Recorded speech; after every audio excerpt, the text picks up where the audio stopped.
Selamat siang dan salam sejahtera untuk kita semua. Yang terhormat Bapak Kepala SMK Negeri 1 Matan Gilir Selatan, yang saya hormati Ibu narasumber pada hari ini, serta rekan-rekan guru dan teknik SMK Negeri 1 Matan Gilir Selatan pada hari ini. Alhamdulillah, puji syukur kita panjatkan kehadirat Allah Subhanahu wa Ta'ala, Tuhan yang Maha Esa, yang mana pada hari ini Senin 20 Mei 2024 kita bisa berkumpul bersama-sama melaksanakan kegiatan seminar dengan tema berbagi praktik baik budaya positif di SMK Negeri 1 Matan Gilir Selatan dalam keadaan sehat walafiat. Salawat serta salam tak lupa pula kita sanjungkan kepada junjungan kita Nabi besar Nabi Muhammad SAW.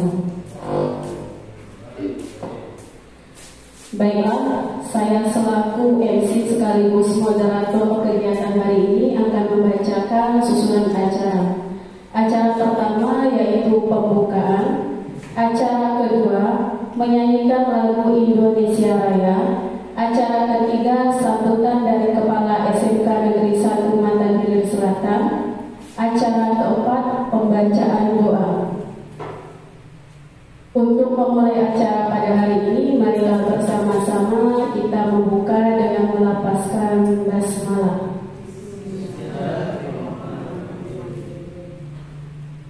Acara selanjutnya yaitu menyanyikan lagu Indonesia Raya. Hadirin dimohon berdiri.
Hadirin dipersilakan duduk kembali.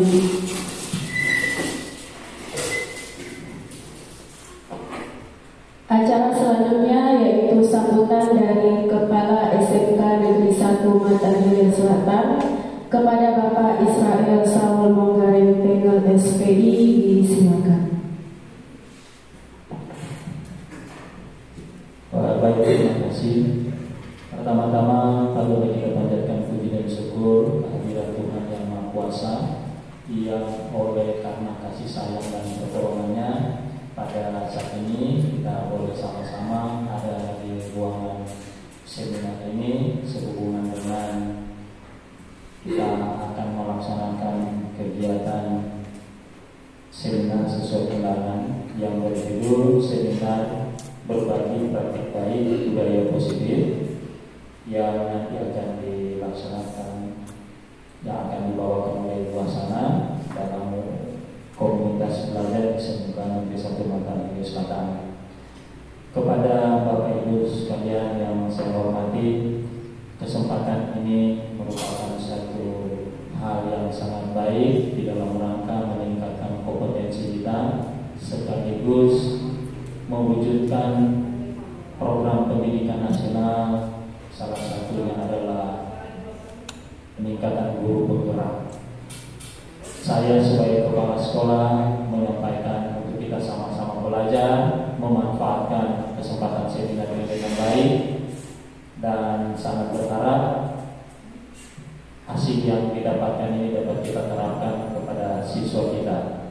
Kepada Ibu Wasana yang sudah berkenan bersedia menyampaikan kegiatan ini, saya ucapkan terima kasih. Sekali lagi ini yang dapat saya sampaikan selama kita mengikuti seminar ini. Terima kasih.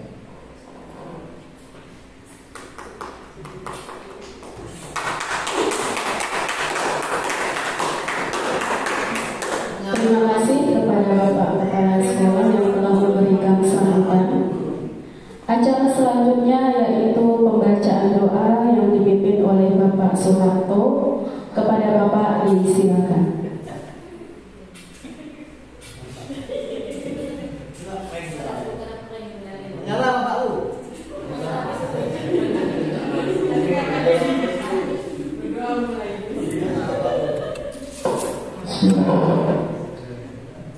Sebelumnya minta maaf Pak Ustaz, Pak Hadi dan Pak Edi Srebedin. Mungkin saya untuk doa, mungkin doa saya nanti bisa dijawab karena paham saya termasuk mungkin yang keaniayaan.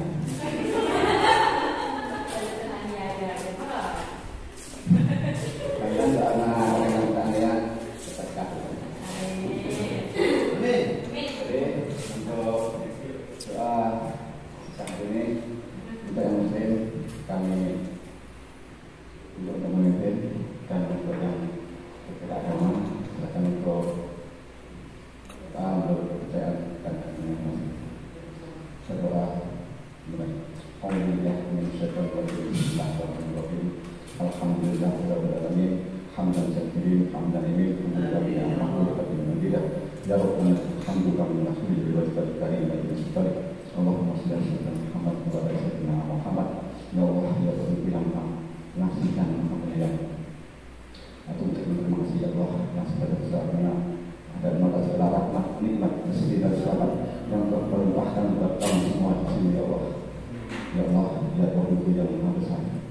Hanya kepada ya Allah yang sendiri tetap bersujud menyembah dan ibadah, dan hanya kepada ya Allah memperkarena dan petunjuk. Pada hari ini ya Allah, kami semua di sini melaksanakan seminar praktik baik dengan tema budaya positif di komunitas belajar SMK Negeri 1 Makan Sulawesi Selatan. Mohon Engkau bimbing dari awal hingga akhir nanti ya Allah. Ya Allah, ya Tuhan yang Maha Pengampun, ampuni ya Allah semua kesalahan dan dosa kami ya Allah. Rabbana atina fid dunya hasanah wa fil akhirati hasanah wa qina adzabannar. Wa sallallahu alaihi wasallam Muhammadin wa ala alihi wasallam. Subhana rabbika rabbil izzati amma yasifun wa salamun alal mursalin walhamdulillahi rabbil alamin. Sangat berkali dua kali.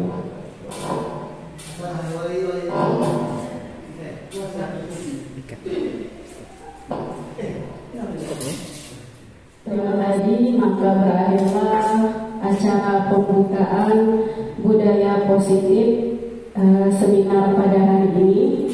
Bapak Ibu peserta seminar, langsung saja kita memasuki acara inti kita, yaitu seminar perbaiki praktik baik budaya positif. Dalam hal ini, tentu Bapak Ibu harus ketahui bahwa berbicara terkait dengan budaya positif itu merupakan sesuatu hal yang tidak asing lagi. Karena budaya positif itu merupakan nilai-nilai ataupun kebiasaan-kebiasaan yang seringkali kita lakukan di sekolah. Namun dalam hal itu pastinya kita tidak mengetahui bahwa hal tersebut sudah kita lakukan. Jadi untuk lebih jelasnya lagi memahami apa itu budaya positif, langsung saja kita masuk kepada kegiatan seminar pada hari ini yang akan disampaikan oleh Ibu Hasanah SP. Kemudian untuk kegiatan hari ini dibagi menjadi 2 sesi. Yang pertama itu penyampaian materi seminar budaya positif. Sesi kedua tanya jawab. Kepada Ibu Hasanah SP disilakan.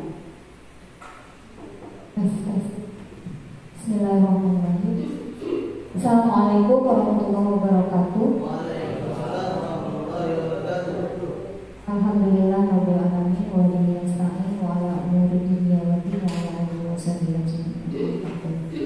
Alhamdulillah kita panjatkan puji syukur kehadirat Allah Subhanahu wa taala karena pada hari ini siang ini kita masih diberikan Allah kesempatan untuk kita berkumpul di sini ya Bapak Ibu. Terima kasih atas kesempatan yang telah diberikan oleh Bapak Kepala Sekolah dan rekan-rekan saya, rekan-rekan guru semua, dan terima kasih sudah bersedia hadir di seminar ini.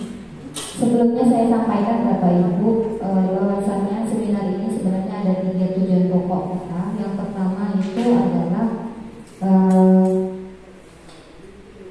pemenuhan dari pilihan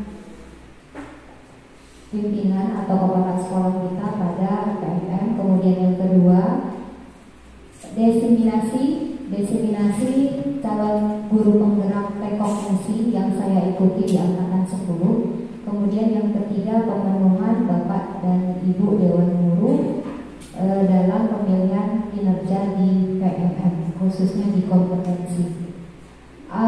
Sedangkan sebenarnya tujuan utama kita pada seminar ini adalah pemahaman kita, bagaimana kita memahami lebih jauh bagaimana itu budaya positif. Apa sebenarnya budaya positif itu? Dan sebagai bahan pertimbangan juga, saya perhatikan Bapak dan Ibu di dalam observasi itu banyak mengambil indikator budaya positif, penerapan budaya positif. Nah, oleh karena itu pas keadaannya, kemudian potensinya dan konsekuensi apa yang harus kita lakukan seperti itu. Ternyata kita membutuhkan pemahaman apa itu budaya positif. Baik Bapak dan Ibu, sebelum kita ke inti, saya ada energizer.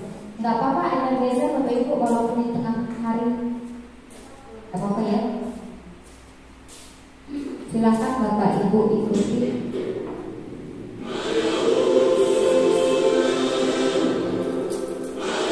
Usahakan bergerak tidak ya Bapak Ibu.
sudah bersedia mengikuti.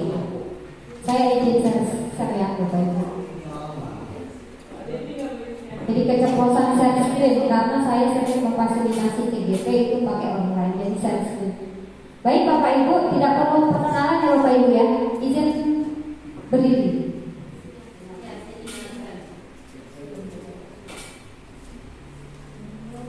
Jadi budaya positif kenapa berbagi trafik baik? Sebenarnya saya ditugaskan Bapak Ibu untuk wajib men-share, membagi kepada Bapak Ibu tentang materi budaya positif.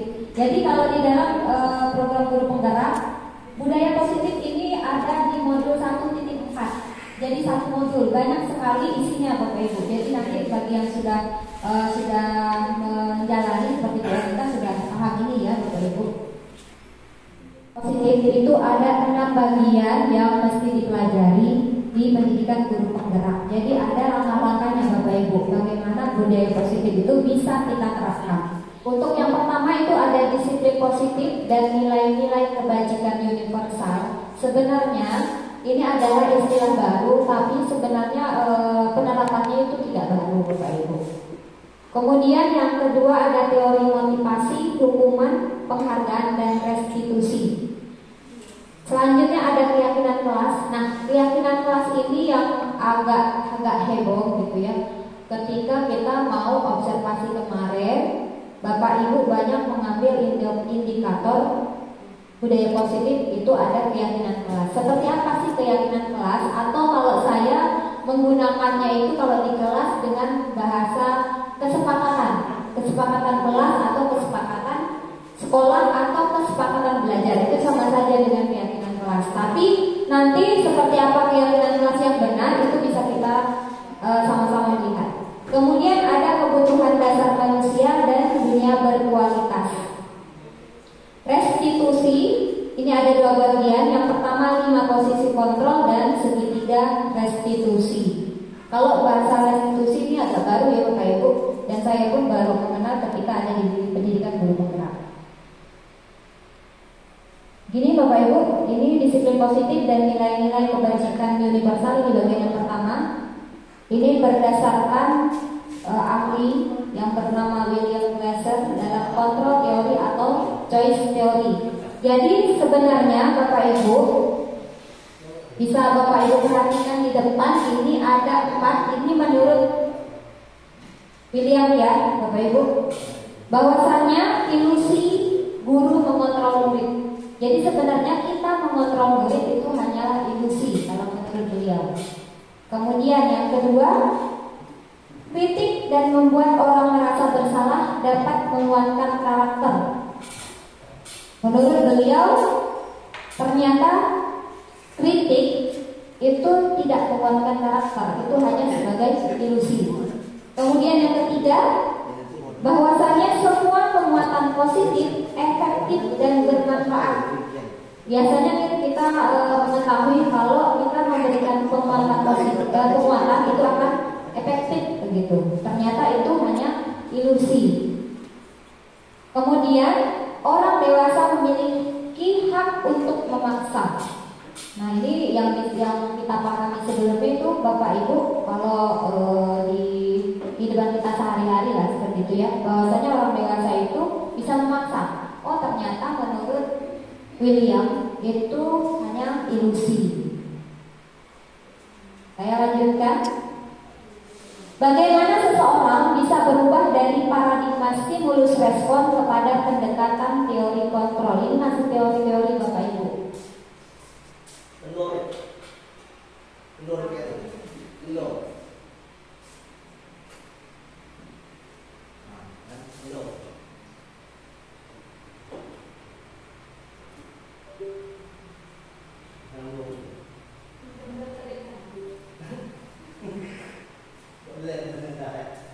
Oke, saya lanjutkan Bapak Ibu.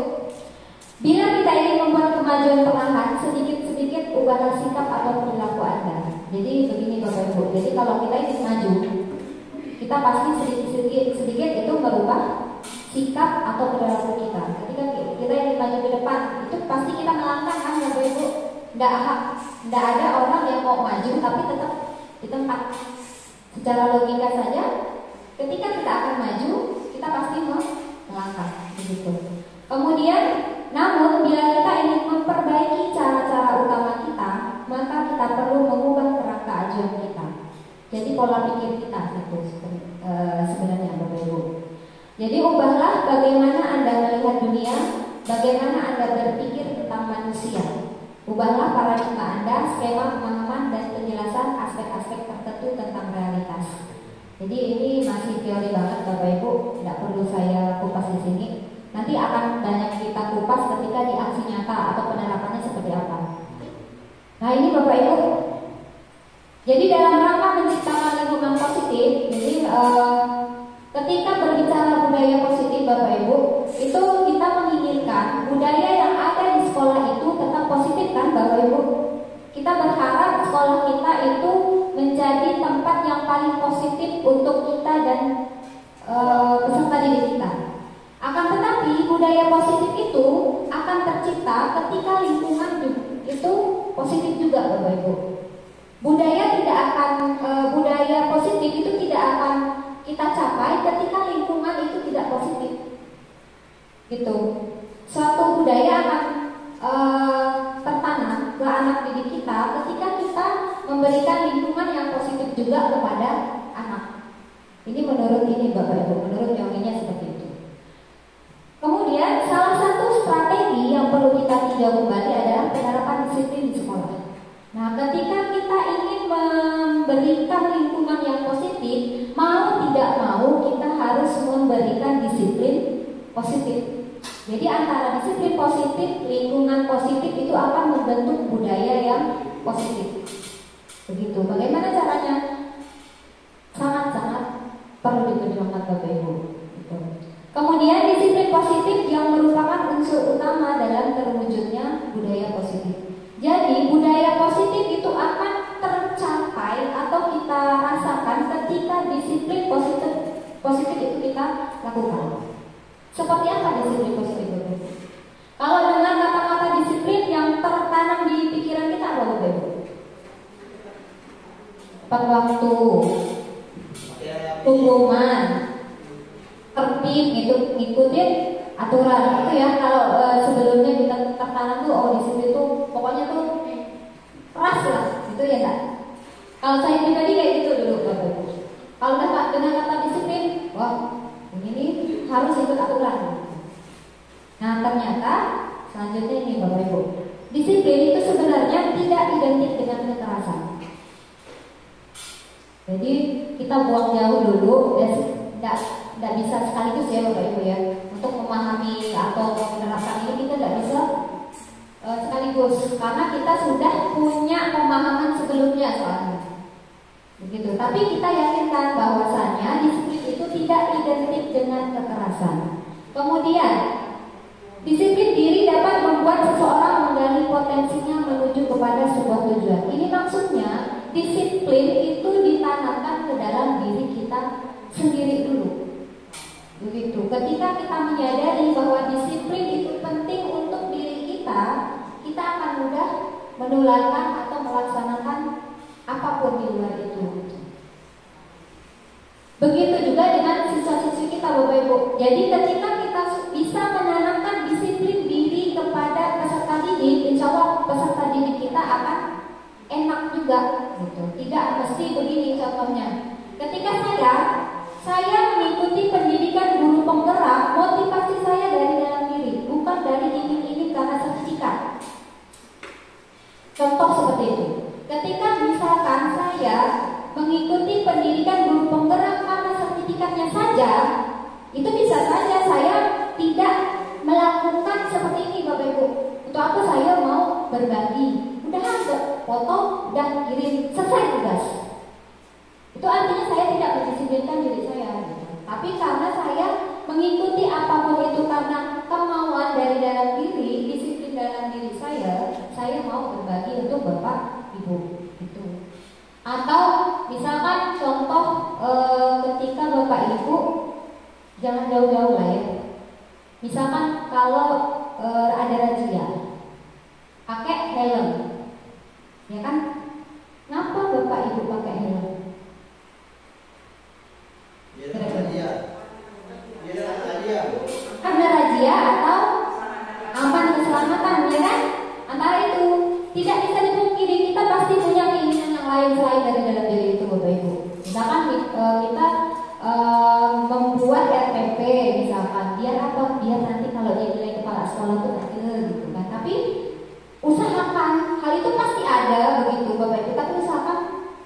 timbul dalam diri, oh saya pengen ngajarnya itu jujur-jujur ke anak, seperti itu kan. Itu. Saya lanjutkan ya Bapak Ibu, nanti kita bahas yang itu di selanjutnya. Kemudian disiplin diri juga mempelajari bagaimana cara kita mengontrol diri dan bagaimana menguasai diri untuk memilih tindakan yang mengacu pada nilai-nilai yang kita hargai. Ini maksudnya Bapak Ibu, ketika kita ingin mendisiplinkan diri, itu sebenarnya kita mengontrol diri kita, mengontrol diri dan bagaimana kita menguasai diri kita, begitu. Ketika kita bisa mengontrol diri kita dan memilih tindakan yang mengacu, tetap standarnya tadi nilai-nilai kemanusiaan, benar atau salahnya itu berdasarkan nilai-nilai kemanusiaan, gitu. Kalau dalam Islam itu pastinya standarnya standar yang kuasa, makanya Bapak Ibu saudara Allah, gitu. Kemudian seseorang yang memiliki disiplin diri berarti mereka bisa bertanggung jawab terhadap apa yang dilakukan. Ini juga tidak terjadi hanya pada diri kita Bapak Ibu sebagai guru. Anak didik kita juga manusia yang sama seperti kita. Artinya mereka juga seperti ini, gitu Bapak Ibu. Jadi ketika kita ingin disiplin, menerapkan disiplin ke anak, kita harus tahu dulu sebenarnya mereka punya kontrol itu.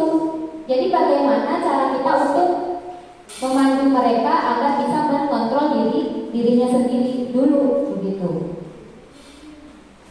Lanjut, ini Bapak Ibu menurut teori ya, ada 6 institusi organisasi nilai-nilai kebajikan yang ada di dunia, Bapak Ibu, ada 6. Ada profil pelajar Pancasila yang sedang sekarang di kurikulum Merdeka. Kemudian ada 9 pilar karakter yang di dalamnya itu ada cinta Tuhan dan segenap cintanya. Nah, kenapa ini saya sampaikan Bapak Ibu? Nilai-nilai kebajikan ini nantinya menjadi dasar untuk kita membuat keyakinan kelas. Nah, membuat keyakinan kelas yang benar itu seperti apa? Nah, itu kita harus tahu dulu nilai-nilai kebajikan yang ada di dunia ini apa saja. 3 di antaranya ini Bapak Ibu. Ada toleransi, rasa hormat, cinta Tuhan dan segenap ciptaannya, tadi profil pelajar Pancasila itu, gitu ya. Kemudian ada menurut petunjuk hidup, peduli, penalaran dan lain sebagainya. Ini tidak perlu saya bacakan satu-satu Bapak Ibu. Ini adalah nilai-nilai kebajikan yang ada di dunia. Ini berdasarkan hasil penelitian ya Bapak Ibu. Ada 6 organisasi yang menuliskannya, gitu. Kemudian ini Bapak Ibu, tujuan penerapan disiplin positif.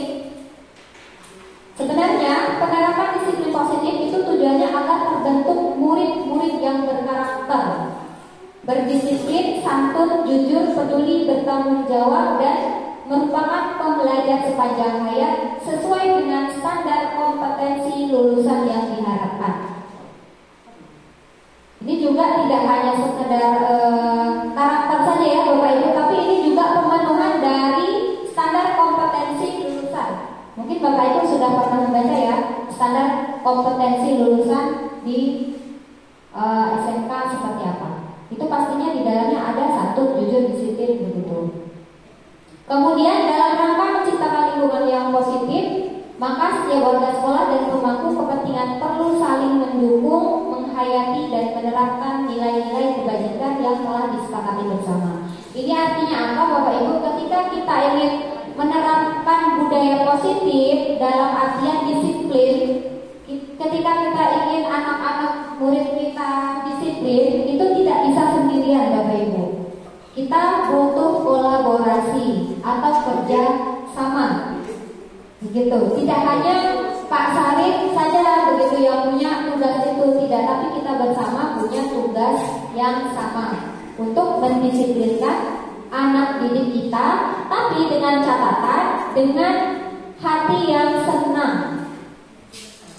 Artinya apa tadi kita kembali bahwasanya disiplin itu tidak identik dengan kekerasan. Jadi bagaimana upaya kita anak tetap disiplin, tapi hati anak tetap bahagia. Tidak hanya anak saja, tapi guru-guru juga bahagia.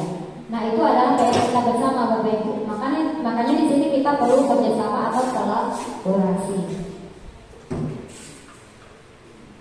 Saya lanjutkan, banyak materinya kan. Dari 52 slide baru 12. Mohon maaf ya Bapak Ibu. Lanjutkan.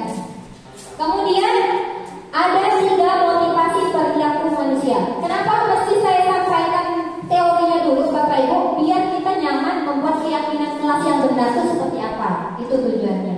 Untuk menghadapi anak-anak yang susah diatur itu kita sama-sama membahas itu gitu, gimana caranya? Jadi kita harus tahu dulu motivasi manusia. Tidak hanya kita ya, tapi peserta didik kita juga punya motivasi yang sama sebenarnya. Nah ini Bapak Ibu, menurut Diane Goshen, betul nggak ya kalau Bapak Ibu bahasa Inggris? Diane Goshen baca ini. Dalam bukunya ini menyatakan ada 3 motivasi perilaku manusia. Yang pertama itu untuk menghindari ketidaknyamanan atau hukuman. Itu satu. Kemudian yang kedua, mendapatkan imbalan atau penghargaan dari orang lain. Dan yang ketiga, menjadi orang yang mereka inginkan dan menghargai diri sendiri dengan nilai-nilai yang mereka percaya.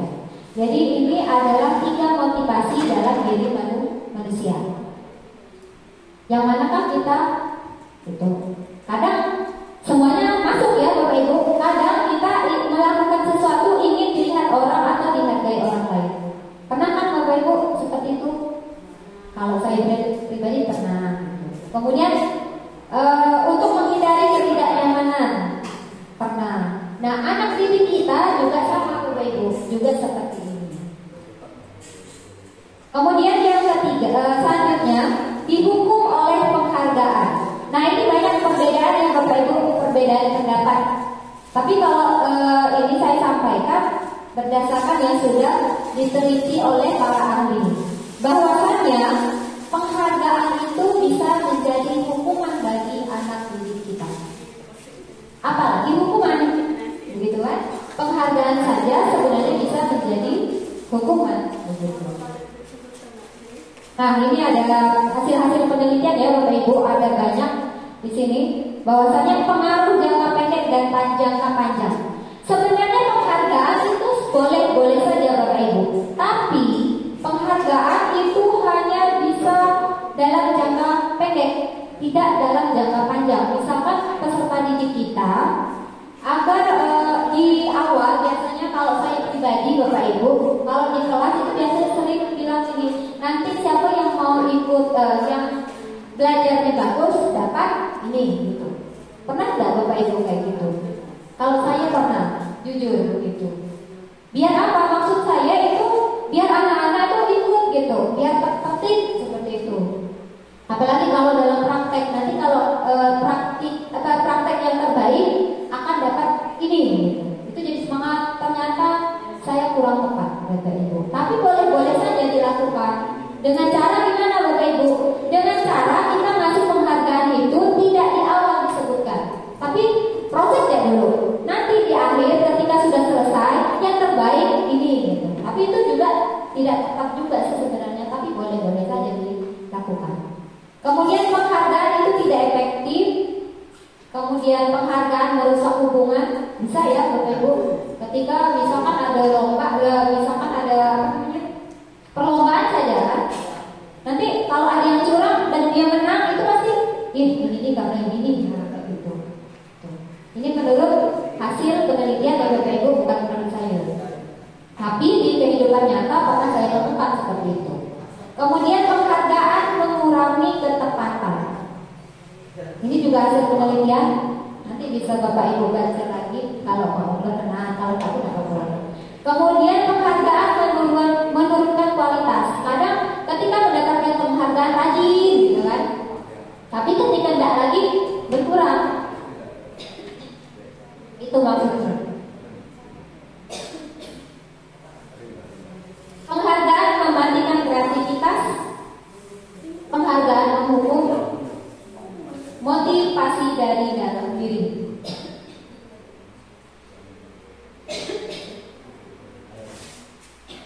Saya terlalu semangat ya.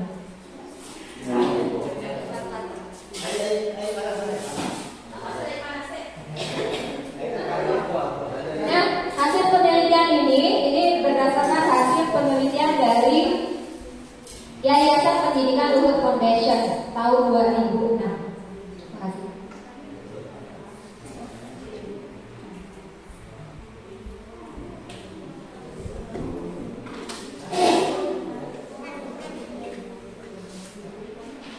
Untuk selanjutnya Bapak Ibu restitusi. Apa itu restitusi? Bapak Ibu sudah pernah dengar atau pernah membaca dan lain sebagainya restitusi? Nah, restitusi itu sejenis makanan kue enak. Nah, ini Bapak Ibu, restitusi itu adalah sebuah pendekatan untuk menciptakan disiplin positif. Jadi restitusi itu adalah langkah-langkah. Nah, di dalam restitusi itu ada langkah-langkah Bapak Ibu. Langkah-langkahnya sebenarnya ada, kemudian bentuknya itu pencatatan saja Bapak Ibu. Bisa jadi Bapak dan Ibu sudah melakukan restitusi ini di dalam kehidupan nyata bersama dengan peserta didiknya, tapi tidak tahu kalau hal itu ternyata restitusi. Jadi restitusi itu pendekatan, suatu pendekatan. Kalau di dalam media perencanaan pembelajaran itu kan ada pendekatan ya. Kita menggunakan pendekatan apa?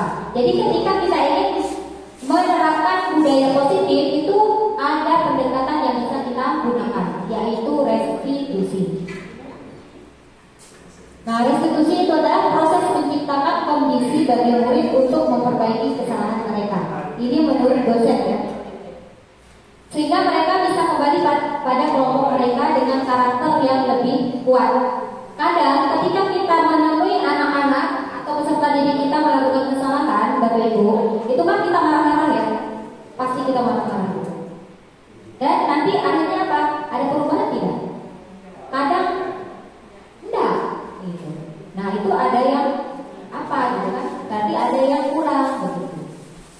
Kemudian restitusi juga adalah proses kolaboratif. Nah, ini ditandai apa lagi Bapak Ibu? Kolaboratif. Restitusi itu adalah kolaboratif, itu artinya kerjasama. Kita tidak bisa sendiri untuk menghadapi peserta didik kita. Yang mengajarkan murid untuk mencari solusi untuk masalah, dan solusinya itu tidak hanya dari kita guru, tetapi juga dari dirinya sendiri atau dari murid itu sendiri. Dan membantu murid berpikir tentang orang seperti apa yang mereka inginkan. Jadi kita sebenarnya hanya membantu membuat anak didik kita itu paham sebenarnya dia itu mau jadi apa, mau jadi seperti apa, begitu. Itu di dalam restitusi. Dan bagaimana mereka harus memperlakukan orang lain, gitu. Tidak hanya untuk dirinya, tapi juga bagaimana dia untuk orang lain, gitu. Sehingga nanti ketika dia mau menangkal atau dalam tanda kutip mengacau temannya, dia mikir, oh ini nanti berkaitan dengan orang lain, salah benar, tapi dari dalam diri dia, gitu. Selanjutnya, restitusi membantu murid menjadi lebih memiliki tujuan, disiplin positif, dan memulihkan dirinya setelah berbuat salah.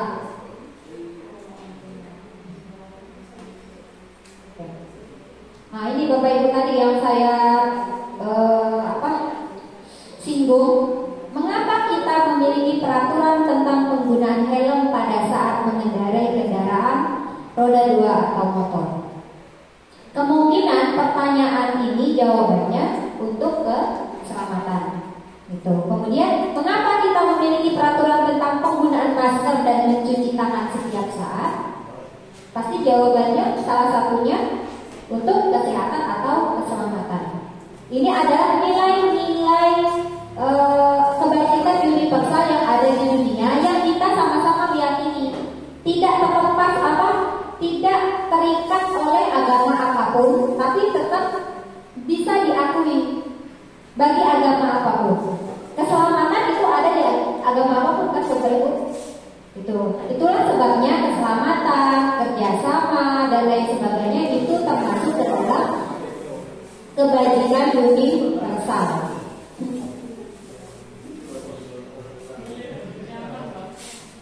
Nah, ini Bapak Ibu keyakinan kelas. Sebenarnya pada ini intinya di sini Bapak Ibu yang perlu kita sama-sama memahami, karena Bapak Ibu sudah memilih disiplin positif di bagian pengembangan yang akan Bapak Ibu kembangkan.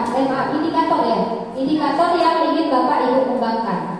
Bagaimana keyakinan kelas itu sebenarnya? Nah, menekankan pada keyakinan seseorang akan lebih memotivasi seseorang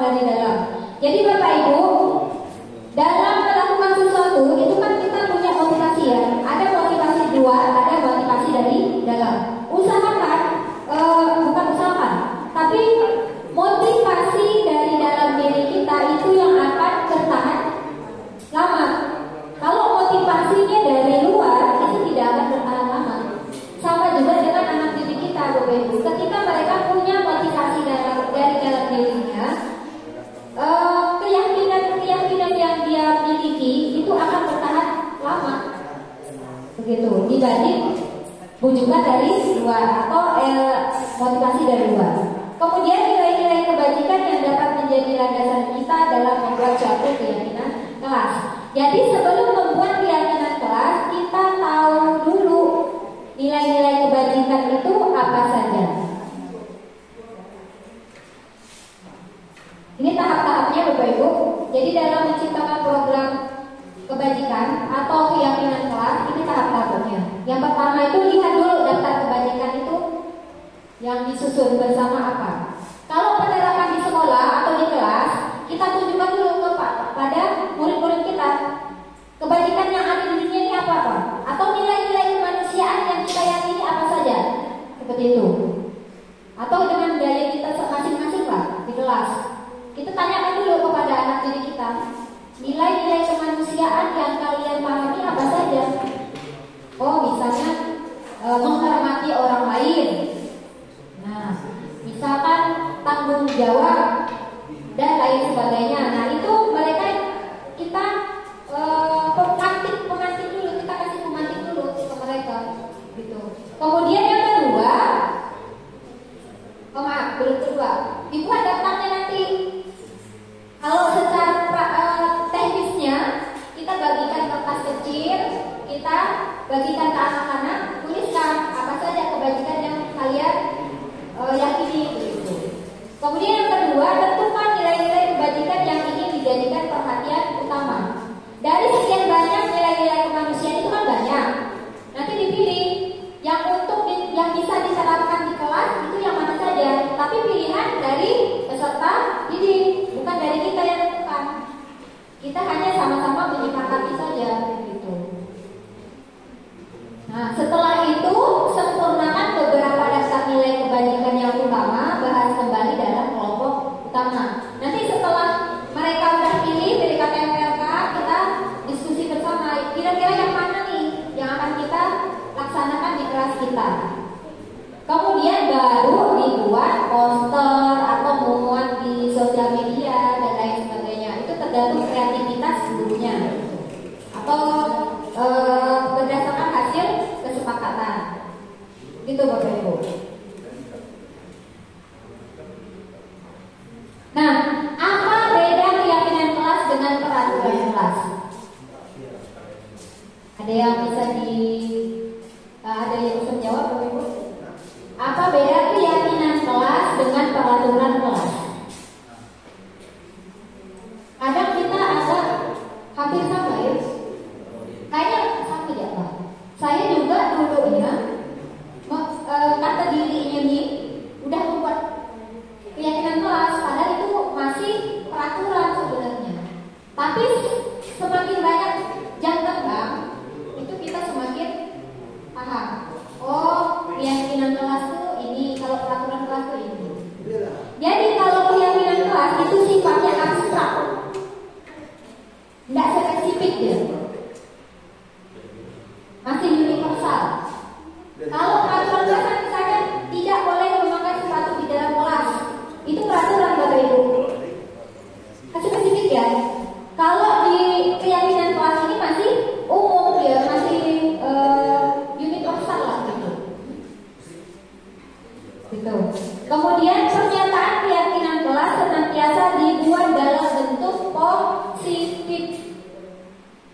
Tidak ada kata-kata tidak boleh.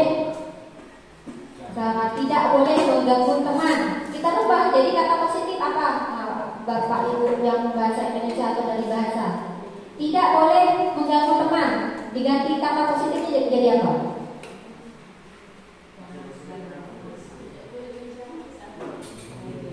Kira-kira apa Bapak Ibu? Tidak boleh mengganggu teman. Kata positifnya apa? Menjaga, menolong sesama atau menolong teman, menjaga ketertiban. Itu kan masuk ke dalam situ. Tidak boleh mengganggu teman kan menjaga ketertiban itu. Begitu. Jadi begitu ya Bapak Ibu. Jadi bahasanya itu bahasa positif. Tidak boleh itu usahakan tidak ada. Dan itu kan masih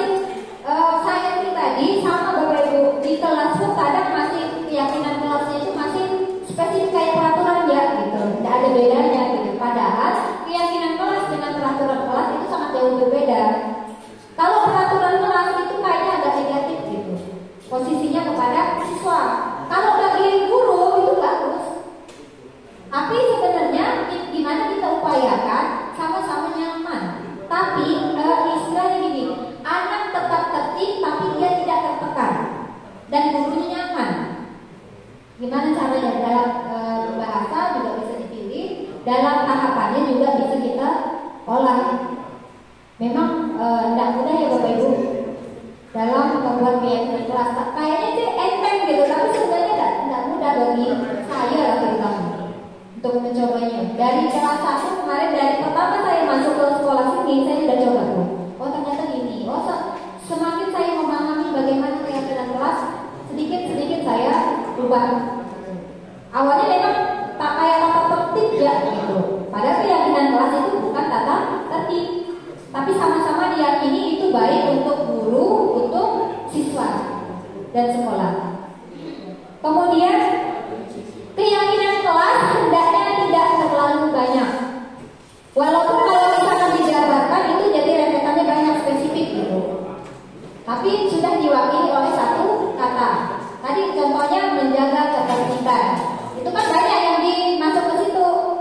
Misalkan tidak mengajar teman, tidak bersuara keras, itu kan sudah masuk situ. Gitu. Kemudian keyakinan kelas sebaiknya sesuatu yang dapat diterapkan di lingkungan tersebut. Pastikan bisa diterapkan di lingkungan itu. Semua warga kelas hendaknya ikut berkontribusi dalam pembuatan keyakinan kelas lewat kegiatan curah pendapat. Jadi semuanya diusahakan terlibat dalam satu kelas. Siswanya ya Bapak Ibu, kita itu sebenarnya hanya memfasilitasi atau fasilitator saja, gitu, dan yang mengarahkan gitu. Kemudian semua warga kelas bersedia meninjau kembali keyakinan kelas dari waktu ke waktu. Jadi ini kesempatannya itu pada saat siswa ada yang melanggar, misalkan melanggar dia ribut gitu atau mengganggu temannya. Nah, tanyakan dia, ini kita sudah punya keyakinan kelas. Kira-kira tadi yang sudah kamu lakukan itu melanggar yang mana? Tidak sesuai dengan keyakinan kelas kita yang mana? Itu adalah salah satu cara untuk mengingatkan siswa kita terhadap keyakinan kelas yang sudah dibuat. Nah, kalau untuk contohnya kayak gini Bapak Ibu, tidak ada yang baku ya kata-katanya Bapak Ibu, itu sah-sah saja apapun, asalkan tadi dengan prinsip yang tadi dan sebelumnya saya sampaikan. Contohnya ini, setiap anggota kelas perlu belajar. Artinya bagi yang sudah misalkan ogah-ogahan atau yang tidak mendengarkan penjelasan guru, kita ingatkan, abang, kakak atau siapa namanya sudah tidak sesuai dengan keyakinan kelas kita yang mana, begitu. Itu cara mengingatkannya. Tapi kan kita pada faktanya di kelas itu biasa, kau udah melanggar ini, pasti marah-marah gitu caranya. Makanya anak didik kita banyak belum berubah. Bisa jadi karena kita juga cara kita. Ini contohnya juga begitu, selalu bersikap positif. Nah ini kan bahasanya masih yang ini tersam, tidak spesifik. Berkomitmen terhadap setiap tugas. Bagi yang tidak mengerjakan tugas artinya kan sudah melanggar keyakinan kelas. Nah ini juga contoh dari keyakinan kelas. Hormat, bekerja, diterima dan dimiliki. Baik Bapak Ibu, untuk keyakinan kelas cukup di situ. Nanti kalau ada yang ditanyakan di akhir sesi ada saya buka sesi tanya jawab. Kemudian ada 5 kebutuhan dasar manusia Bapak Ibu. Sebelumnya kita ketahui bahwasanya kebutuhan kita ada berapa Bapak Ibu? Ada 3 ya. Sandang, pangan, papan. Ini enggak Bapak Ibu? Ada kamunya. Ternyata ada lagi 5 kebutuhan manusia. Ini bertahan hidup yang tadi itu Bapak Ibu, yang sandang, pangan, papan itu masuk ke dalam kebutuhan dasar yang bertahan hidup. Kemudian ada penguasaan, kasih sayang dan rasa diterima, kebebasan dan kesenangan. Kenapa kita harus tahu 5 kebutuhan dasar manusia Bapak Ibu? Ya, kenapa kita harus tahu ini? Ini berkaitan dengan kita di kelas bersama.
Begitu. Oleh karena itu, 5 kebutuhan dasar manusia ini harus kita pahami sebagai guru. Nah, kemudian ada 5 posisi kontrol. Ketika seseorang, kita sebagai guru, orang tua ataupun atasan, mohon maaf Bapak. Jadi kita punya 5 posisi kontrol. Yang pertama, penghukum. Yang kedua, pembuat merasa bersalah. Kemudian teman, pemantau, dan manajer. Kalau kita sebagai guru, kita mengusahakannya kita menjadi manajer. Ini adalah posisi yang terbaik bagi kita seorang guru. Atau apapun, mau di rumah pun sebenarnya ini juga boleh diterapkan kepada anak-anak kita. Nah ini Bapak Ibu, kalau untuk penghukum, kemungkinan murid marah dan mendendam atau bersifat agresif. Itu salah satu. Kalau kita selalu menghukum terus, ada anak-anak yang mendendam. Tidak semua memang, tapi tetap ada. Begitu, apalagi kita perempuan ya, ibu guru perempuan, ketika ada anak laki-laki yang kita suka ngomong itu hati-hati. Jangan. Gitu. Kemudian ini berdasarkan hasil penelitian ya Bapak Ibu yang saya sampaikan ini. Kemudian pembuat merasa bersalah. Murid akan merasa bersalah. Pastinya itu. Tapi ada juga yang tidak merasa bersalah ya kita. Selembel. Pendekar selembel. Kemudian yang ketiga sebagai teman. Murid akan merasa senang dan akrab dengan guru. Ini termasuk dampak positifnya. Dampak positifnya murid senang sama guru. Tapi positif negatifnya apa? Murid itu tergantung sama guru itu. Ada dampak positif dan negatifnya kalau teman ya, Ibu. Kemudian pemantau. Kalau pemantau itu pokoknya ini peraturan kita di kelas nih. Nanti ada yang salah, nah, tidak sesuai dengan ini. Kayaknya mengingatkan kesalahan terus gitu, mengingatkan aturan terus gitu. Kalau pemantau, apapun dipantau ya. Jadi anaknya itu akan ini murid memahami konsekuensi yang dijalankan karena telah melanggar salah satu peraturan sekolah. Guru tidak menunjukkan suatu emosi yang berlebihan, menjadi marah atau membuat merasa berbuat salah. Murid tetap dibuat tidak nyaman. Kenapa tidak nyaman Bapak Ibu? Dengan harus dikawal. Misalkan begini contohnya itu, ketika anak mendapatkan melakukan kesalahan, kamu nanti pulang sekolah usah balik dulu, cuci piring dulu. Nah itu masuk ke dalam posisi mental.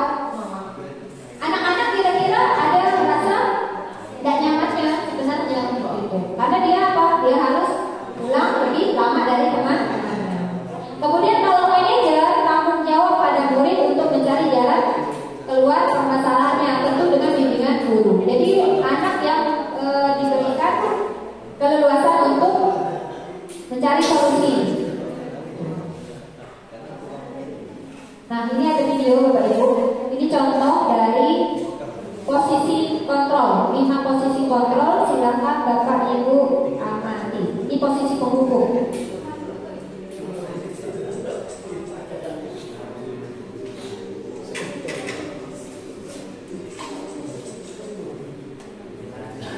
Ini posisinya sebagai penghukum gurunya.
Posisi pembuat merasa bersalah.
Baik Bapak dan Ibu, nah ini dari tadi kan sudah saya sampaikan bahwasannya restitusi adalah pendekatan bagaimana kita menerapkan disiplin positif. Jadi langkah-langkah restitusi itu ada 3 langkah Bapak Ibu. Yang pertama itu menstabilkan identitas, kemudian yang kedua validasi tindakan yang salah, dan yang ketiga menanyakan keyakinan.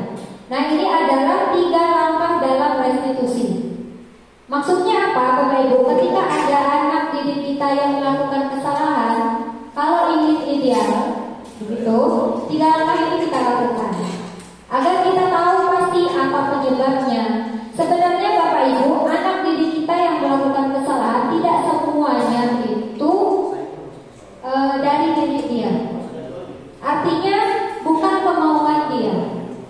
Tapi memang banyak juga yang memang kemauan anak didik kita. Tapi ada juga anak-anak yang memang dia baik sebenarnya, tapi karena keadaan atau apapun itu gitu ya, sehingga dia membuat dia melakukan kesalahan. Oleh karena itu kita sebagai guru mesti bijak begitu. Tapi memang Bapak Ibu jujur gitu, saya pribadi pun ketika menghadapi anak yang melakukan pelanggaran itu susah untuk jadi gitu. Tapi saya mengupayakan, kita sama-sama berupaya gitu. Agar apa? Kita kan nantinya akan dimintai pertanggungjawaban ya Bapak Ibu, menjadi seorang guru begitu. Pertanggungjawabannya tidak hanya di dunia saja, tapi kita sebagai orang yang beragama begitu ya, sampai akhirat begitu. Karena kita tidak bisa menjudge semua anak yang nakal itu sebenarnya nakal dari sononya, tidak. Ada anak-anak yang memang butuh bantuan kita, bahkan butuh perhatian kita gitu. Apalagi kita digaji ya Bapak Ibu, nanti pertanggungjawaban dari kita gitu. Ini ada video lagi Bapak Ibu. Ini adalah contoh dari langkah-langkah restitusi yang kita yang dilakukan oleh guru ketika ada anak yang melakukan kesalahan. Ini contoh idealnya.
Ini adalah contoh idealnya ya Bapak Ibu.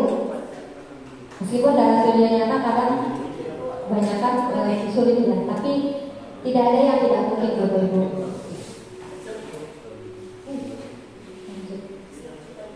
Nah, ini Bapak Ibu aksi nyata atau praktik baik yang sudah saya lakukan Bapak Ibu. Saya mencoba menjadi guru yang baik Bapak Ibu. Jadi pertautan saya setelah dulu terlalu baik. Ternyata terlalu baik pun tidak bagus juga. Nah ini Bapak Ibu, sebelum saya lakukan di kelas 11 APHP. Kebetulan saya memang mengajar di kelas ini saja, tidak mengajar kelas lain. Tapi saya juga pernah melakukan keyakinan kelas, membuat kesepakatan belajar di kelas ATP dan TPSM sudah saya pernah lakukan, tapi tidak bertahan lama karena saya tidak kelas saya. Pertama-tama saya lakukan ini Bapak Ibu, isi kuesioner, mengetahui kebutuhan dasar siswa-siswi di kelas 11. Apakah kebutuhan dasarnya itu sudah terpenuhi atau yang mana duluan yang mereka butuh penuhi gitu. Ini hasilnya. Dari hasilnya Bapak Ibu, ternyata di kelas 11 APHP kebutuhan rata-rata ya, saya rata-ratakan itu hasilnya kebutuhan yang segera harus dipenuhi itu adalah kebutuhan kesenangan. Yang kedua baru di ini Bapak Ibu, kebutuhan dasar kesenangan, kemudian disusul kedua kebutuhan dasar kebebasan. Jadi anak-anak di kelas APHP ini tipikalnya Bapak Ibu. Tapi ini yang saya lakukan. Nanti Bapak Ibu coba boleh coba. Kemudian setelah kebebasan baru dia rasa cinta dan diterima. Dan yang terakhir penguasaan. Penguasaan ini artinya bukan hanya ingin menguasai keadaan begitu ya Bapak Ibu, tapi penguasaan dalam tanda apa? Dalam teori, dalam pembelajaran begitu. Jadi memang yang terakhir penguasaan ini. Nah, tindak lanjut saya Bapak Ibu, karena dari hasil kuesioner itu saya tidak lanjuti Bapak Ibu, karena mereka butuhnya kesenangan terlebih dahulu yang dipenuhi rata-rata, tidak semua memang, tapi rata-rata kebanyakan itu. Oleh karena itu saya setiap masuk kelas APHP itu saya gunakan energizer atau ice breaking dulu untuk menstabilkan keadaan di awal, biar dia senang dulu gitu. Baru nanti metode-metode yang selanjutnya. Nah, ini Bapak Ibu, dan ada keyakinan kelas, kesepakatan belajar kalau di kelas APHP saya buat. Nah ini, kemarin ini kebetulan yang Bapak observasi ya Pak. Jadi yang waktu observasi dan tidak observasi pun saya pernah melakukan ini Bapak Ibu, kesepakatan belajar tetap saya gunakan di kelas apapun. Itu tidak hanya pada waktu observasi, tapi karena saya sering sebelumnya juga melakukan. Dan apa hasilnya Bapak Ibu? Kalau di pelajaran saya ini mungkin bisa saja berbeda di pelajaran masing-masing yang lain gitu ya. Kalau di pelajaran saya Bapak Ibu, mereka tidak mesti disuruh dulu gitu. Jadi mereka udah inisiatif ya, karena mereka udah nyaman kan tadi, dengan nyaman mereka, tapi ada memang perlu diingatkan lagi di tengah-tengah Bapak Ibu. Kadang ada juga yang mau keluar lah, mau kemana lah kayak gitu. Jadi ini yang pernah saya lakukan. Kemudian selain itu pembuatan laporan Bapak Ibu. Biasanya kan sebelumnya laporan itu tertulis. Jadi saya kalau di APHP identik dibuat pilihan sih. Saya tetap menawarkan ke peserta didik itu dua pilihan. Mereka mau bikin laporan praktek itu mau yang tertulis atau video. Makanya jangan heran kalau di kelas APHP itu biasanya memvideokan begitu. Jadi mereka banyak memilih video. Ya karena tadi kebutuhan mereka itu kesenangan Bapak Ibu. Jadi kita menyalurkan itu, anggaplah itu potensi mereka dibuat seperti itu. Tapi disalurkan ke yang benar. Tapi tetap tadi keyakinan kelas tadi pertama dikuatkan. Karena tidak semuanya boleh memegang HP kecuali yang bertugas untuk memvideokan. Nanti kan ada pembagian kelompok. Pembagian kelompok itu juga dengan cara tertentu Bapak Ibu biar mereka senang gitu. Nanti saya tunjukkan videonya. Itu yang sudah pernah saya lakukan. Dan hasilnya pun lumayan ada perubahan dari yang tertulis dengan yang setelah itu lebih baik yang setelah saya beri perlakuan. Dan ini ada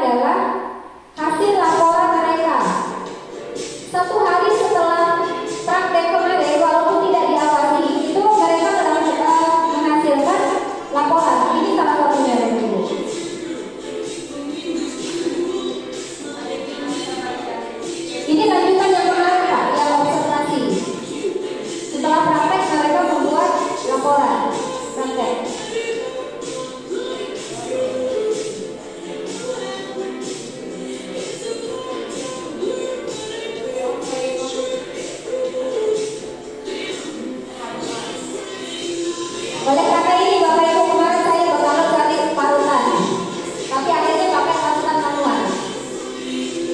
Ada juga yang saya tanya, salah satu dari mereka di rumah nggak pernah marut, tapi di sini mereka coba semuanya kerja sesuai dengan keyakinan kelas yang sudah dibuat. Jadi semuanya tidak ada yang nganggur gitu.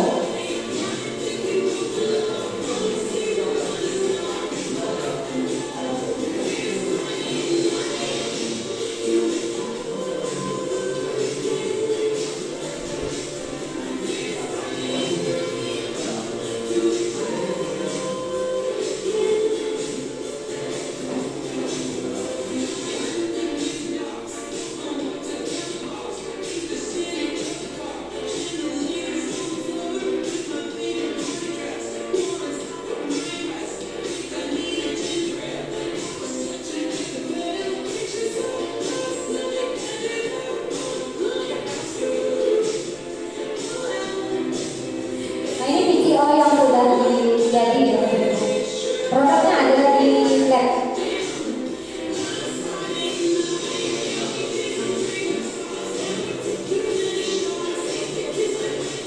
Ini videonya hasil editan mereka sendiri, Bapak Ibu.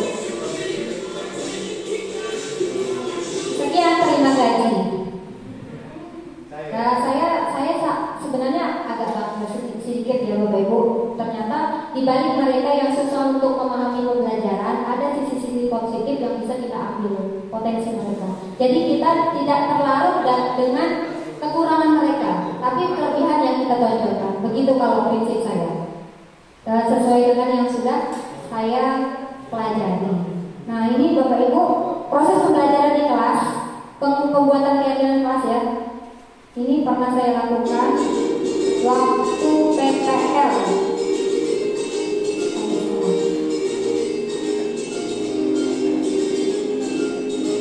Jadi kalau di program guru penggerak Bapak Ibu, sebenarnya kita harus melakukan aksi nyata namanya. Kita terapkan apa yang sudah kita pelajari di kelas kita di sekolah.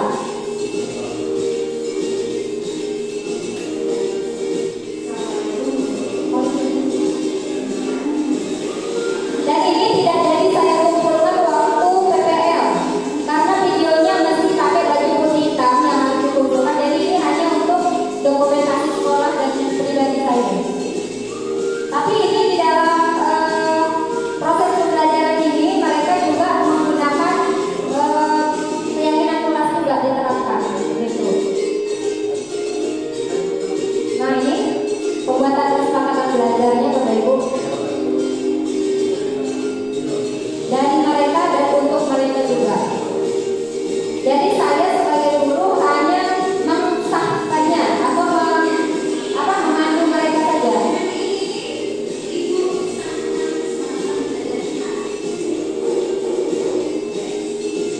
Jadi kesepakatan belajar atau keyakinan kelas itu sebaiknya dibuat sebelum proses pembelajaran.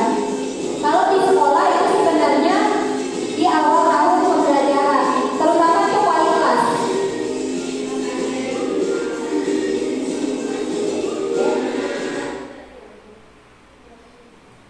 Oke, terus saya mau tunjukkan aksi nyata saya.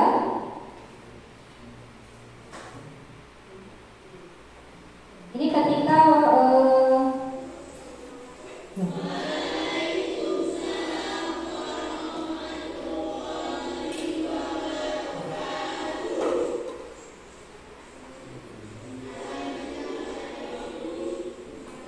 Ibu perlu Bapak Ibu ketahui, Kak saya ketika diobservasi atau PPL atau sejenisnya itu tidak ada settingan untuk anak-anak. Jadi saya usahakan semurni mungkin, biar saya pun bisa melihat. Dan mengapa saya suka memvideokan sebagai bahan refleksi saya, apakah saya sudah bagus, sudah baik atau belum dalam pembelajaran gitu.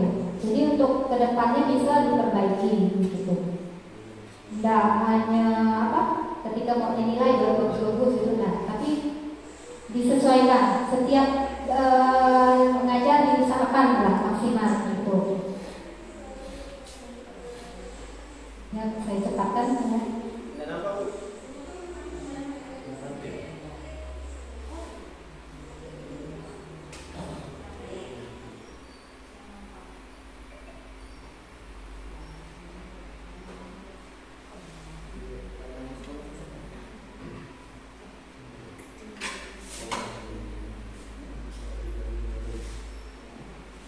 Ini ketika saya baru selesai melahirkan. Sedang hari itu cuti.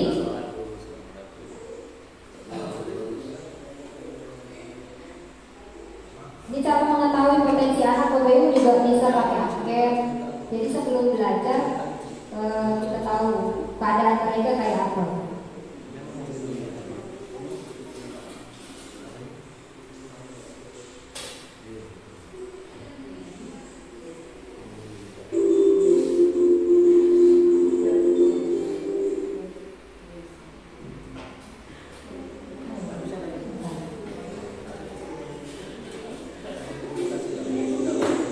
Jadi tetap ada STV Bapak Ibu kalau pelajaran saya, baik itu pakai video atau tidak. Biasanya ada kalau di kelas-kelas 7 kan susah sinyal dan listrik tidak ada kan. Jadi tetap pakai energizer atau STV tapi caranya beda, tidak pakai video. Nah ini kesepakatannya Bu Bapak Ibu.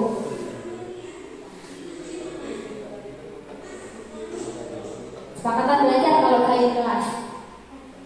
Ini adalah penerapan keyakinan kelas yang sudah saya lakukan.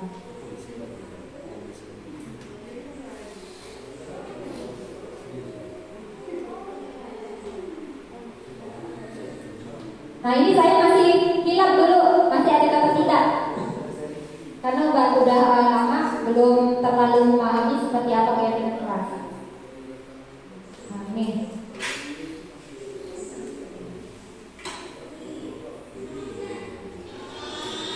Oke, Bapak Ibu, itu aksi nyata yang sudah saya lakukan.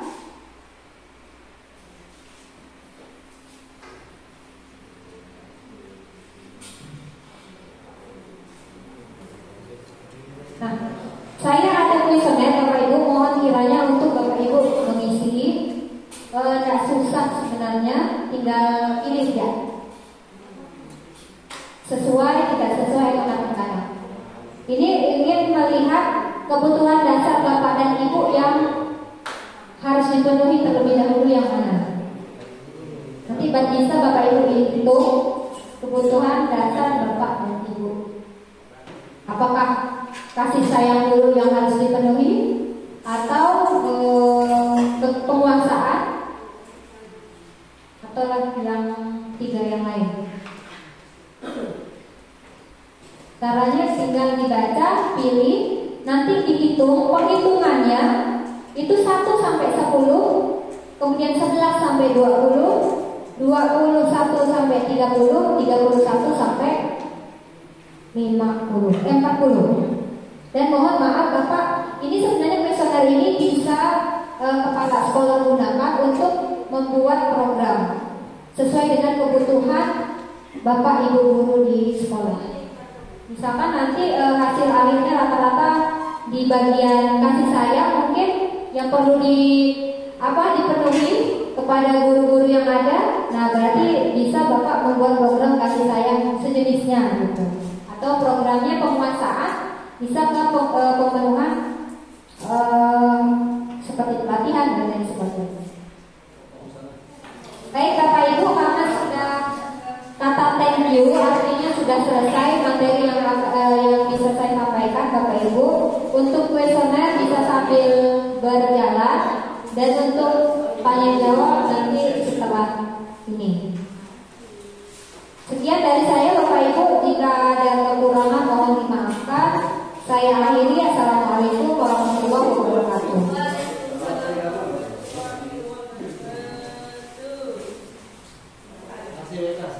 Memasuki sesi kedua, sesi tanya jawab. Dipersilakan kepada bapak-bapak dan ibu-ibu yang ingin bertanya terkait dengan seminar hari ini, tema budaya positif, dipersilakan untuk bertanya.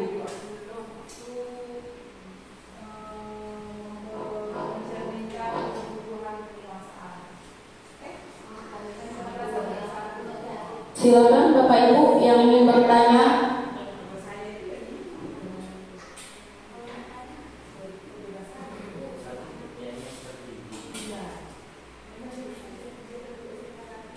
Ada yang ingin bertanya?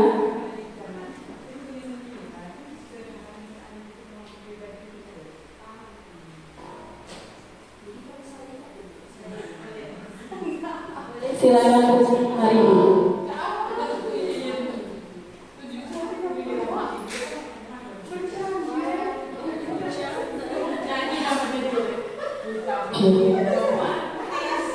Assalamualaikum warahmatullahi wabarakatuh. Pada narasumber yang ingin saya tanyakan di sini, kenapa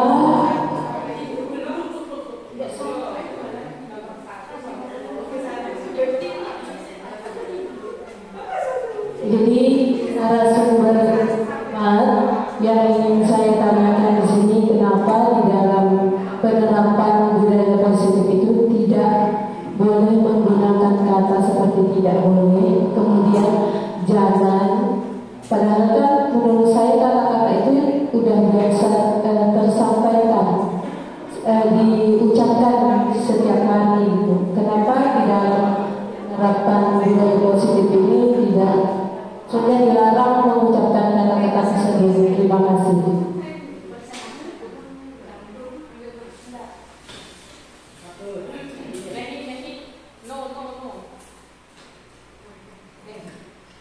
Baik, pertanyaan dari Ibu Irma ini, kenapa di dalam penerapan budaya positif itu tidak boleh menggunakan kata jangan atau tidak boleh?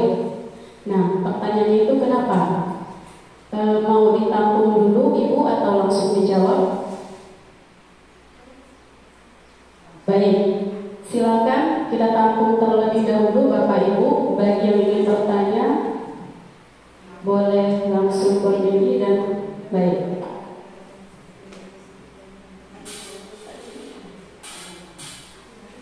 Silakan Pak Hadi. Terima kasih Ibu pembawa acara merefleksi dari hasil kuesioner.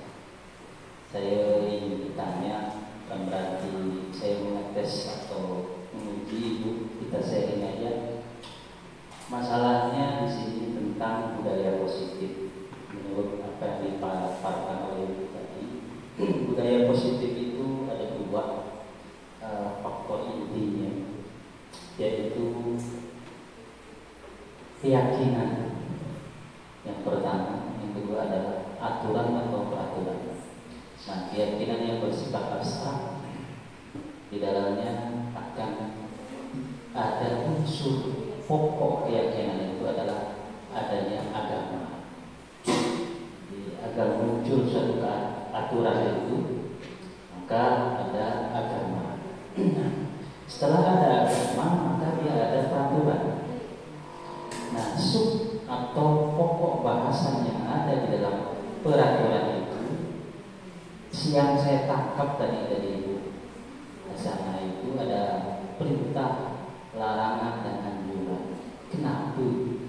Itu untuk menciptakan budaya positif ini. Banyak kita itu dilarang, padahal di dalam agama itu ada larangan, ada perintah, ada anjuran. Nah, kalau kita dalam supaya terbudaya kita itu sholat dan dipaksa dimakan sholat sehari semalam itu, tentunya kita sadar dan yakin dengan agama kita sadar menerapkan larangan-larangan itu. Nah, kalau kita dalam berpendidikan atau mengajarkan ilmu kepada anak, kita tidak ada larangan. Saya rasa teori yang ditemukan oleh Mr. Darwin, William tadi itu belum tepat kalau tidak ada larangan di dalam kita membudayakan positif kepada anak-anak di saat kita mengajarkan sesuatu. Nah, butuh larangan, cuma konteks bentuk aplikasi dan refleksinya mungkin yang akan berbeda dengan apa yang ada di aturan-aturan agama yang sudah baku. Nah, peraturan itu tentunya akan dibuat oleh sekolah dan guru. Nah, anggaplah Tuhannya itu.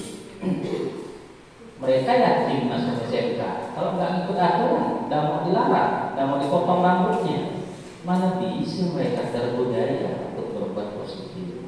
Nah, ini mungkin yang saya beri masukan, bukan pertanyaan, beri masukan. Tidak semua larangan itu tidak dibolehkan di dalam menciptakan penerapan budaya positif dalam mendidik anak-anak bangsa. Insya Allah itu saja yang bisa saya masukkan dengan pertanyaan dari saya. Terima kasih. Assalamualaikum warahmatullahi wabarakatuh.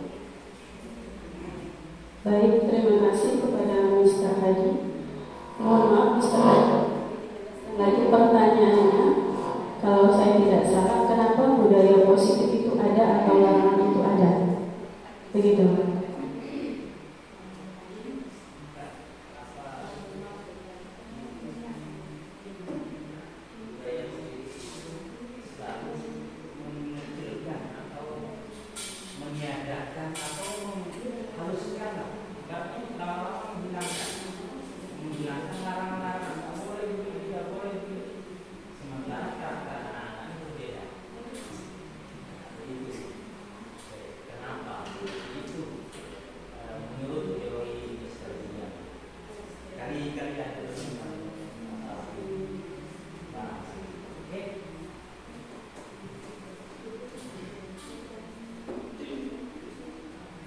Baik, terima kasih kepada Ibu Yeni Marini dan juga Bapak Dul Haji. Pertanyaannya ini kita tampung ada dua. Yang pertama dari Ibu Yeni Marini, kenapa di dalam penerapan budaya positif itu kita tidak boleh menyebutkan atau mengatakan tidak boleh atau jangan? Itu yang pertama. Kemudian yang kedua dari Mr. Haji, tadi dijelaskan budaya positif ada dua. Yang pertama keyakinan, yang kedua itu peraturan atau aturan. Pertanyaannya, kenapa budaya positif itu selalu mengecilkan atau dihilangkan? Padahal seharusnya memberitahukan jangan itu padahal bisa mendidik siswa juga. Nah, itu pertanyaannya, dipersilakan kepada Ibu Hasanah untuk menjawab. Baik, terima kasih Bu Jun. Terima kasih Bu Yaya dan Pak Haji. Saya coba menjawab. Kalau misalkan di akhir nanti belum ada kepuasan, kita sharing lagi dan belajar lagi ya Bapak Ibu. Untuk pertanyaan pertama dari Bu Yaya, kenapa kata-kata tidak itu diusahakan, tidak ada di dalam keyakinan, dalam pembuatan keyakinan kelas. Kalau sesuai dengan apa yang sudah disampaikan oleh para ahli di dalam materi ini, di konsep ini, memang kita membudayakan bahasa-bahasa positif masuk ke dalam pikiran anak-anak didik kita. Bukan berarti lantas harus tidak. Tapi dalam pemilihan kata-kata itu diusahakan yang positif. Kata-kata tidak itu menurut beliau-beliau yang ada di dalam yang memberikan konsep ini, itu memberikan efek negatif untuk anak didik, seperti itu. Jadi kata-kata yang positif, kalimat-kalimat positif agar lebih lebih menyenangkan bagi anak didik kita. Kalau bahasanya dulu di guru penggerak itu awalnya itu berhamba pada murid itu banyak ditantang oleh para guru-guru gitu. Itu artinya bukan maksud untuk berhamba yang menghamba kepada Yang Maha Kuasa, tidak. Itu artinya berpihak pada murid, begitu ya. Jadi untuk pembiasaan begitu, pembiasaan mulai dari pemilihan kata-kata itu diusahakan menggunakan bahasa yang positif, yang aktif dan positif seperti itu. Jadi kata-kata tidak itu tidak di awal, begitu. Gitu Bu, yang saya dapatkan seperti itu. Kemudian untuk Pak Haji, betul sekali Pak, saya dulu di awal-awal membahas tentang ini, saya tuh udah langsung mengkolkan ini. Ngapur sedikit-sedikit, nggak boleh gitu kan. Maksud di sini Bapak bukan berarti tidak boleh itu tidak dalam agama kita, terutama agama Islam Bapak. Memang sudah jelas ada dalilnya melarang, ya ada aturan seperti itu. Bukan maksud ke arah sana Pak.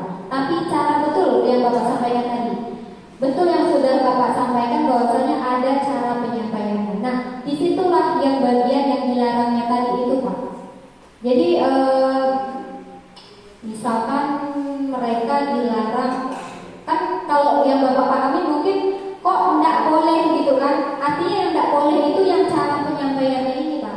Cara penyampaian ke anaknya dari kita ke anaknya itu.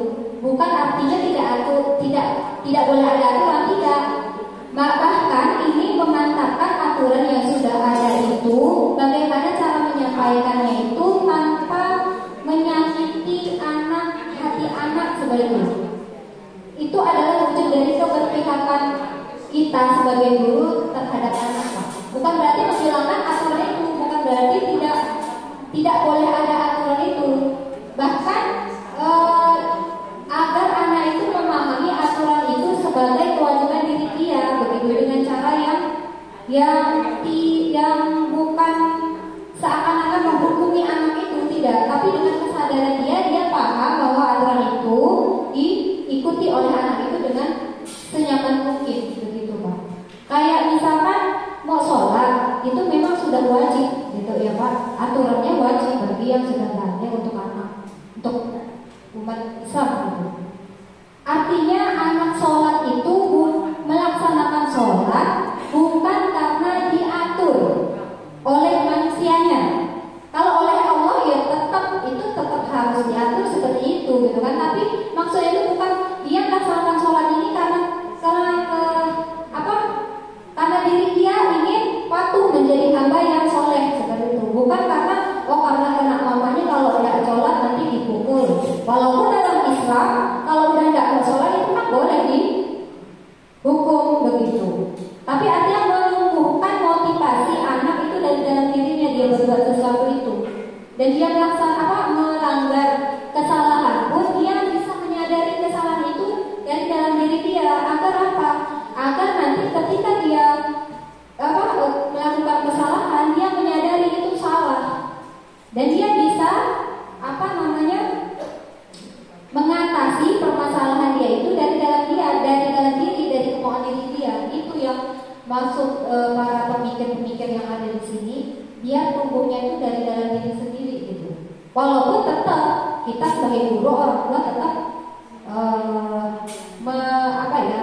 kalau dalam menurut Ki Hajar Dewantara itu kita sebagai pamong pemandu begitu.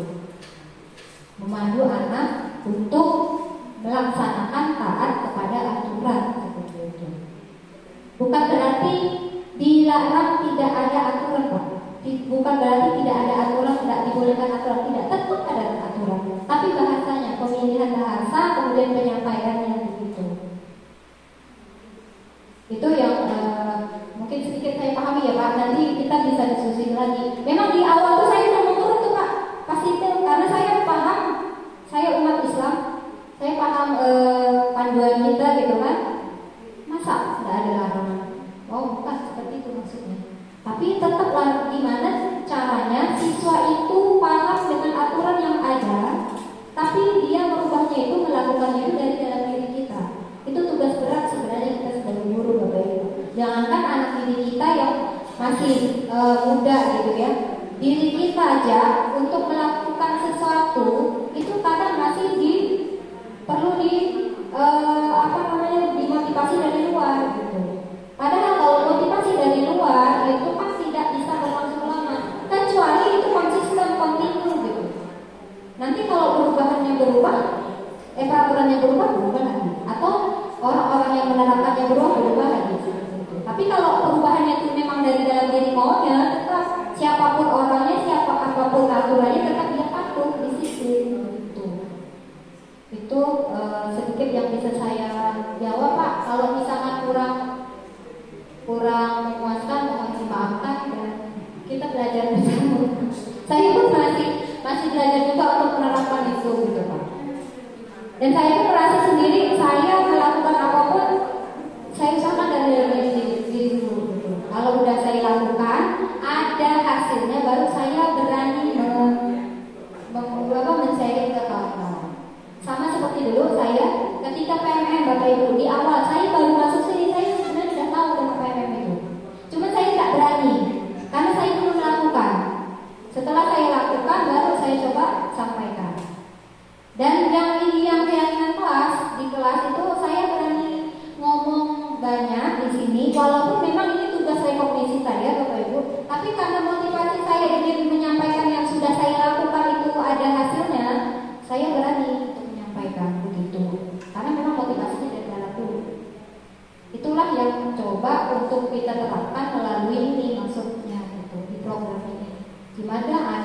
berubah tidak hanya dari luar, tapi dari dalam diri dia, agar bertahan sampai nanti. Walaupun kita tidak ada lagi mengingatkan dia, oh dia masih tetap di ini dengan keyakinan itu. Itu Bapak Ibu, Bu Yaya, Bu Pak Hadi, mohon maaf keterbatasan dari saya. Terima kasih.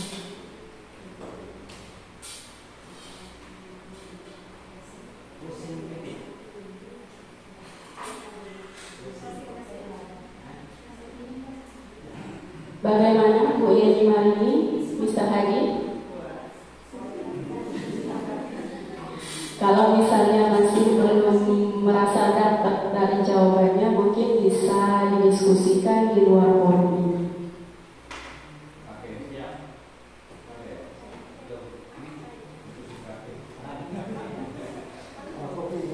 Masih ada dari Bapak Ibu yang ingin bertanya?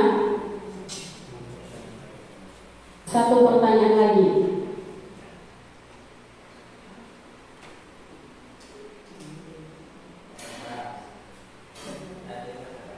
Sudah cukup?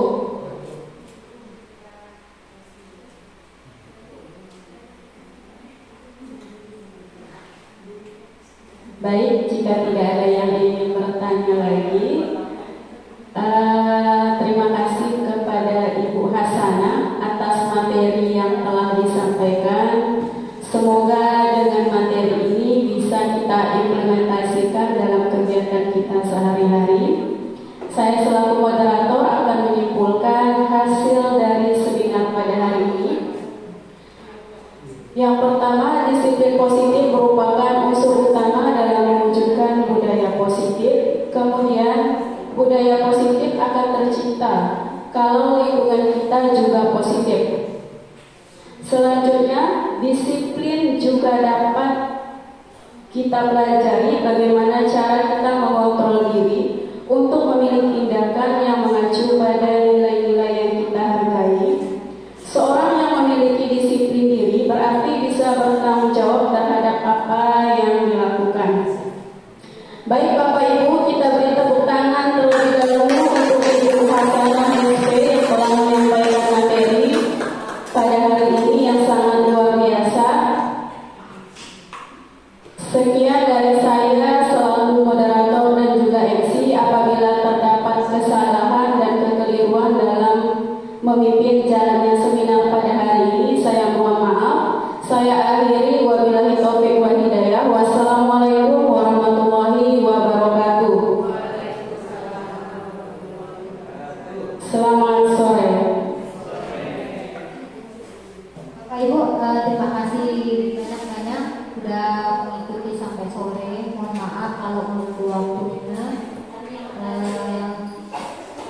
Kalau ada yang kurang, Pak Hadi nanti bisa di PGP Pak, kita diskusikan. Silakan kepada Bapak Ibu yang sudah menjawab kuesioner agar segera dikumpulkan kembali dan jangan lupa untuk menulis identitas.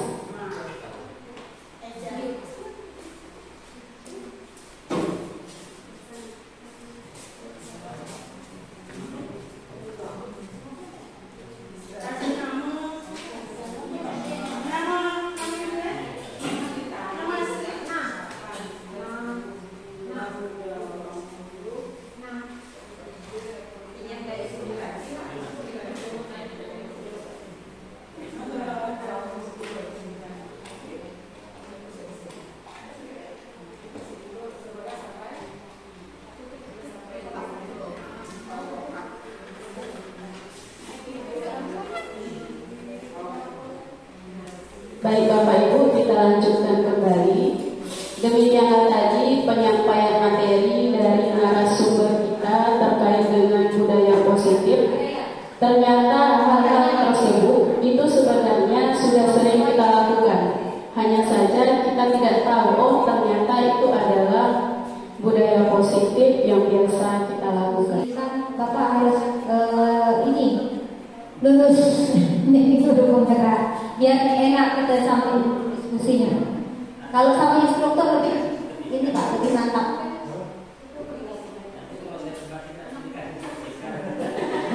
Tidak Pak, malah di ditambah sertifikat.